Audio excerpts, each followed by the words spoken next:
There isn't a time in history when I think I would have been useful. Even in initial civilization, we need someone to gather water, someone to build housing. Jim, how could you help? Oh, I could make fun of those people. Jim, that was a clip from your new stand-up special coming out soon, The Skinny. Streams November 22nd on Hulu. What can we expect to see on Hulu this Friday, Jim? Well, it's a whole new special, but I give The Skinny on, I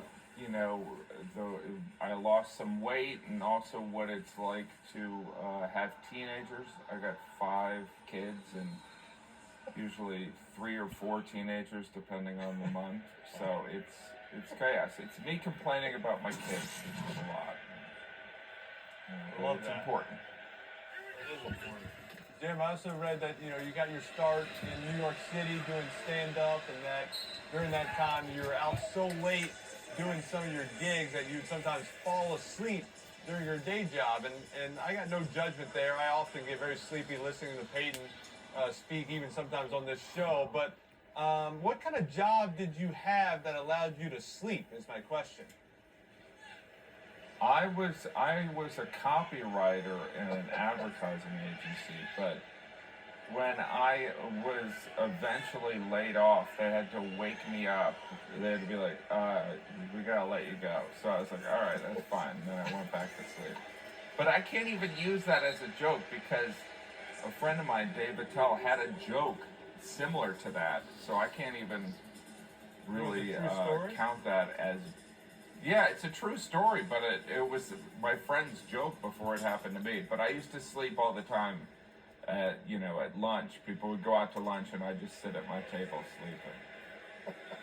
Jim, I know these Cowboys have had a rough couple of weeks. Offense hasn't been scoring many points. Defense been giving a lot of points. And I know some of these fans can be pretty critical. I know as a stand-up comedian, I'm sure you've dealt with hecklers before. So what's your advice to an athlete and how they deal with people maybe booing them in public? Yeah, I would say, if you really don't want to deal with hecklers, don't be on the Northeast, because I feel like the Northeast is just, I feel like that whole Acela line is just a corridor of hate, so you have to be able to deal with it there. But I'm from Indiana, so I remember one time I had a heckler who was mooing, probably because I was Midwestern. He was mooing. I was in Long Island, which is a special type of place. I love Long Island. And I was up there and they're going, moo, moo. And I dealt with them kind of like with my heckler line of the moment or what was in the moment. And I could never get the audience on my side. So I eventually went into the audience. There was enough give on the mic stand cord. So I went in the audience and I found the guy that was mooing at me. And it was somebody who was handicapped, who was mooing because that was the only way they could articulate. So then I was like, all right, I'm just going to kill myself. This is just embarrassing. But the audience loved it. So that happened at Governor's, which is a great comedy club on Long Island. So check it out if you're on Long Island. I will. Jim, we're seeing Cooper Rush playing for the Cowboys. Dak Prescott's out for the season. Cooper's obviously a backup quarterback. What's your take on backup quarterbacks? Well, here's what I believe. I believe that, I also discuss in my special, being a father and how, I think that being a dad is kind of like being a backup quarterback in the NFL. You're on the team, but you're not the star. And on those rare occasions you're brought into the game, people are nervous. There's usually just more questions about when the starter is coming back. But there is part of me that feels like I feel such empathy for these backup quarterbacks in the NFL. They were the best quarterbacks their entire life, and now they're considered bums. Do you know what I mean? it's hard to understand, like, how does somebody win the Heisman Trophy and then they're like, yeah, they were kind of a bust. You know, it's like, is the guy a bust? The guy was like, he won the state championship, he won the national championship in college, and now they're a bust? It just seems so cruel.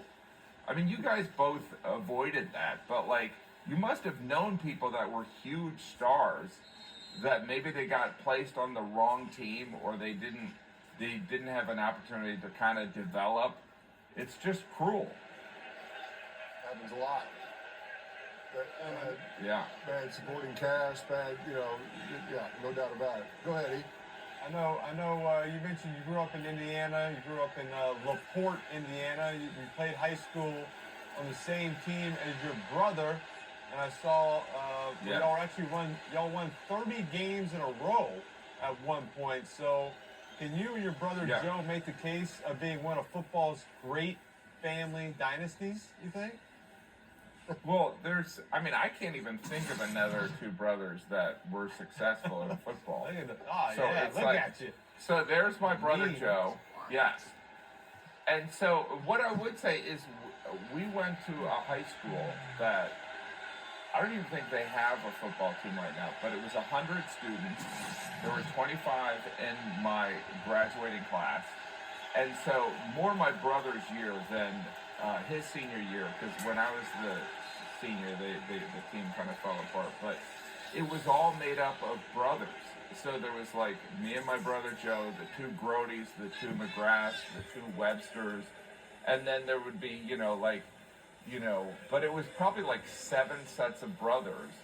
And but we were in a small kind of division, but we won all these games. It was pretty amazing. I mean, it was back when like the goal was to be Sports Illustrated faces in the crowd. Like, I remember one time we did a game and a helicopter came and there was like a segment on it because we were kind of this unique team. It was like the movie Hoosiers, except for no one was being 64-yarder.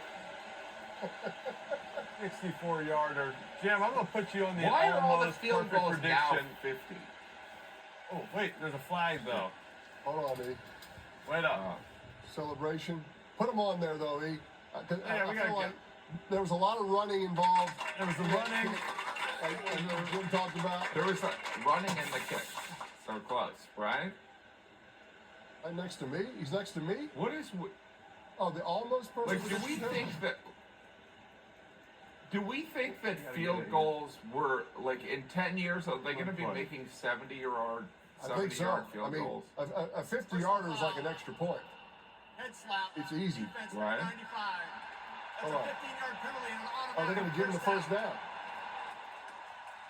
They're going to give him the first down. Take points off the board. What do you think, E? That's the right call, And- right? Head slap.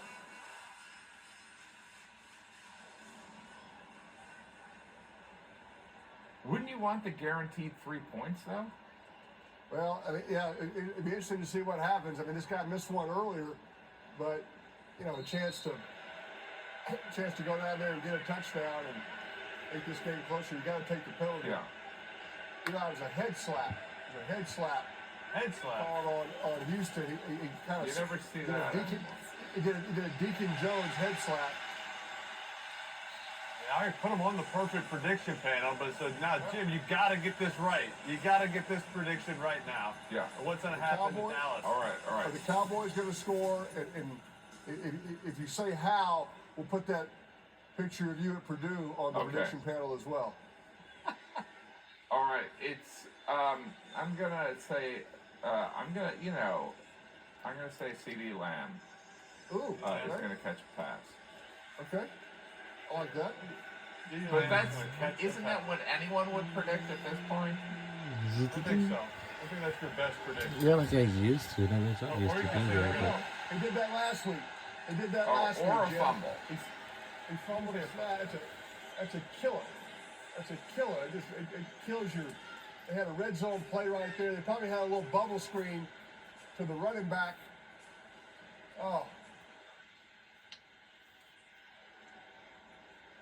Oh, Now, the tight end psychologically, will that mess him up? Or no? No, not at this point. You can change your prediction. Are you still going CeeDee Lamb touchdown?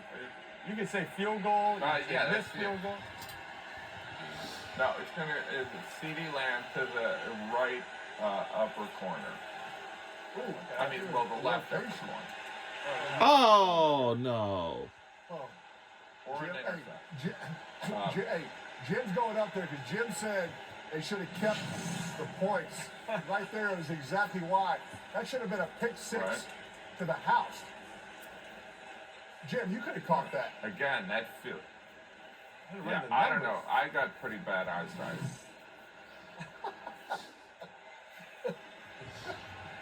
All right. Oh, here we go. Jim, you Try can't that force it. again. You can't force it to CD right here. You can't force it. Or 15. even if CD doesn't get the ball, he's gotten a lot of attention to make somebody else open. So that's the same thing. There he is. Ooh, Nice catch. on it. Ooh, did you go for it? If we got to go Fourth for and it. one. You gotta go We gotta for it. go for it. Come on, Mike. Good throw. So wait a minute. Nice So throw there. Mike McCarthy at this point, is this, I don't know if this is bad manners. Does Mike McCarthy put his Dallas helm, does he put it in the real estate listings like, yeah, I might as well get a head start here? Or Based just, on this call, Might be this play might dictate it right now. this is aggressive. This is aggressive. This is all about that field goal. Taking what if he points off the ran board. it? What if he ran it? No, it's zone. He's It's not zone. gonna- No. Oh no! Wave it as a flag. Penalty. Good flag. Penalty. Jim said, don't take the points off the board. That's all. Yeah. That's huge. Jim was right. You know what's weird is Jim was the right. Texans. Is it just me, or do the Texans look like a lot of the coach looks like he works for State Farm? Oh. At the State Farm. Oh. A little bit. Got the right colors on. Oh Hey, Jim. no. We appreciate you. Thank you so much. Good luck with the new Good show. luck on the tour. Appreciate it. And we'll be right back.